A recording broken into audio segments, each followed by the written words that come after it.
How many times has this happened to you on the highway? You're driving along and suddenly one of those rigs barrels right past you, shaking your car. And when it happens in the rain and bad weather, it's even worse. So tonight here we ask, how fast are some truckers really going? And this number, rigs are involved in 868 crashes every day here in America. Tonight, Matt Guppin flying high above the interstate, the 2020 speed trap. And wait until you hear from one of those tired drivers. Should they be on the road in one of those trucks at all? 2020's on the chase, out with the Ohio State Highway Patrol using air power to declare war on reckless truckers. At 3,500 feet above I-70 outside Columbus, Sergeant George King uses a stopwatch and white marks on the road to spot violators. Following too close. It's going too fast. It looks like an oversized load. King zeroes in on this 18-wheeler, barreling down the highway at 77 miles per hour and tailgating a car. A real dark blue white box. Following too close, 0.34 seconds. I'm now with the ground unit, and Sergeant Reimer jams his cruiser into gear. This guy's going so fast. We are flying right now, trying to catch up. You can see how fast we're passing these trucks. The trucker pulls over. He's not happy. I'm Matt from ABC News. How are you? I don't need to be on the news. They clocked you going 77 miles an hour and tailgating behind a car. You think it's hazardous? Yeah. Just trying to catch up with semi-trailer up ahead. The cops also nailed this trucker for tailgating. We're going to issue the citation. He's pulled over and cited. Did you notice that you were too close to someone? Well, sometimes you have to do that when you're passing another car. Cracking down on potentially dangerous truckers is a top priority. In 2012 alone, there were more than 330,000 large truck crashes in the U.S., nearly 4,000 fatalities, and more than 100,000 injuries. In most cases, it's the truck driver who survives. You have a truck that weighs 80,000 pounds.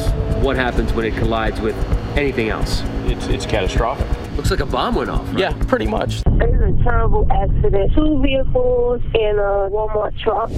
It was this horrifying crash in June that turned the national spotlight on a leading cause of truck crashes: tired drivers. At 1 a.m. on the New Jersey Turnpike, a Walmart truck sped through a construction zone, going 20 miles over the limit and plowing into the back of 3 vehicles, including a limo bus carrying a group of comedians. Comedian Tracy Morgan in critical condition right now. Superstar comedian Tracy Morgan and 2 others were critically injured. Another comedian was killed in the crash. 62-year-old James McNair, a longtime friend and mentor to Morgan. My dad was big on pictures. You can see it in that signature smile in almost every picture. News of the crash ripped a hole in the lives of McNair's kids, Jamel and Danita.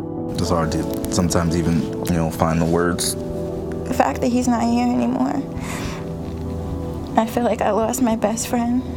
The family was shocked by what they learned about the Walmart driver, Kevin Roper, who has pleaded not guilty to charges related to the crash. Turns out that Roper had commuted over 700 miles from his home in Georgia to the Walmart facility in Delaware before he even punched in. Police say Roper had been awake for a full 24 hours when he slammed into Morgan's limo, allegedly fueled on a deadly combination of fatigue and velocity. We want whoever is responsible for it to be held accountable for it.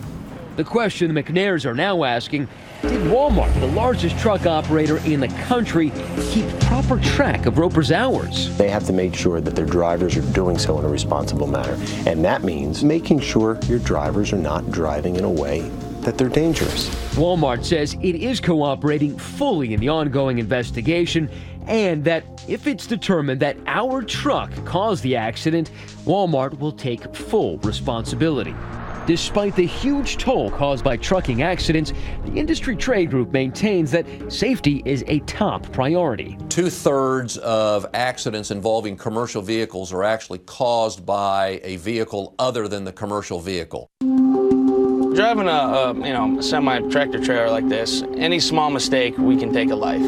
Out here on the road, trucker Abe Atella says so many companies put unrelenting pressure on drivers to deliver loads on time. There are other circumstances where companies and drivers will put money ahead of safety. And Atella says he found that out firsthand on a frigid February night this year. The trucker with the spotless record was in the middle of a 400-mile run to Wisconsin hauling a load of tomatoes for his company K&B. All of a sudden, he says he notices himself drifting dangerously into a type of unconsciousness that truckers call microsleeping. Basically, your eyes are open, your hands are on the wheel, but your brain shuts off for 3 to 5 seconds. Atella says he was so worried he might cause an accident, he pulled into a truck stop and called the K&B dispatchers. Hey man, we got a bit of a problem, dude. I'm starting to fall asleep going down the road here. But get a load of this. The K&B dispatchers, instead of telling him to just get some rest, hot potato Abe from one dispatcher to another. Each of them with the same advice. Get some coffee and then because we don't have a choice on this. Get a cup of coffee, walk around the truck, do something. I already did that earlier, man. Now the last dispatcher is relentless, even refusing to listen to Atella. Let's get out and get some fresh air. What is it, about 10 degrees outside? Yep. That'll wake you right up, right? I can get you all fired up. If you want me to make you angry, I can get you woke up that way. He's not getting your goat. No, I knew before I made the phone call I was not moving that truck anymore until I got some sleep. I'm telling you, I'm not safe to drive at the moment. Okay, boy, then here's the deal. We don't have a choice on this. That's not how we work here, KB. I say I'm not going to hurt anybody out here on the road. You know what? You don't need to jump to that. That's dramatic that I don't need this morning, right? You're being honest, and he's saying, oh, that's dramatic bullcrap. I don't need this. I mean, it was very clear at that point that he just cared about that load and making that money. But the dispatcher still isn't through. Listen as he now ups the ante, threatening to dock Atella's pay. Wonder where your paycheck went this week? You know, it came down to where it went tonight. Are we clear on that? Yes, we are clear. Okay, I don't know if you have a wife at home and she's going to ask you, hey, what happened this week? Finally, K&B agrees to send another driver to rescue the load of tomatoes so Atella can finally get some sleep. So, when you wonder where your paycheck went this week? And ultimately, the company didn't dock his pay. K&B refused to talk to us about how its dispatchers handled Atella's case, but we did get a very clear response from the head of the trucking lobby. Well, the driver was obviously doing the right thing. And the dispatcher was obviously doing the wrong thing. There's just too much at stake when you have a commercial vehicle going down the nation's highways with a fatigued driver. Atella decided to quit K&B a few months ago. He's still driving a truck, hauling loads between the booming oil shale fields of western Pennsylvania. He now says he's proud of exposing one of the industry's biggest dangers and of keeping his record and conscience clean. This is the side of trucking that people never see. You know, this is the kind of treatment that drivers have been putting up with for so long because we know that our jobs are on the line here.